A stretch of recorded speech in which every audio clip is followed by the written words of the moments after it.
संदेश बुलंदतोफ TV news. Shindkheda नगरपंचायतीमधील विकास कामात प्रचंड सावळा गोंधळ। कोट्यावधींचा निधी खर्च तरीही कामं अपूर्णच। नगरसेविका रजुबाई माळी व माजी पंचायत समिती सदस्य सुभाष माळी यांचे मुख्याधिकाऱ्यांना निवेदन। क्वालिटी कंट्रोल मार्फत चौकशीची मागणी।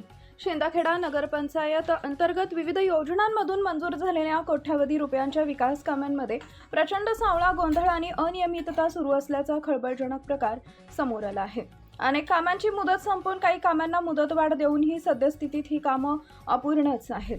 विशेष म्हणजे काही कामांवर 0 रुपये खर्च झालेला असतानाही कागदोपत्री मात्र ही कामं प्रगतीपथावर दाखवण्यात आली आहेत। या सर्व निकृष्ट दर्जाच्या कामाची क्वालिटी कंट्रोल गुणवत्ता नियंत्रण मार्फत तात्काळ चौकशी करून कायदेशीर कारवाई करण्यात यावी अशी मागणी नगरसेविका रजुबाई सुभाष माळी व पंचायत समिती सदस्य सुभाष माळी यांनी मुख्याधिकारी श्रीकांत फागणेकर यांना दिलेल्या निवेदनात केली आहे।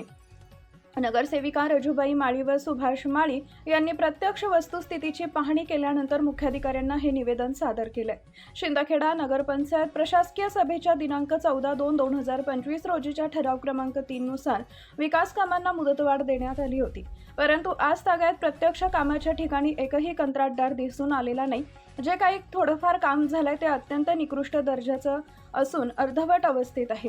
या प्रकरणी प्रशासनानं आजपर्यंत कोणतीही कारवाई का केली नाही याचा लेखी खुलासा करावा अशी मागणी निवेदनाद्वारे करण्यात आली आहे। नगरपंचायतीच्या या कारभारामुळे नागरिकांच्या करातून जमा होणाऱ्या पैशाचा अपव्यय होत आहे।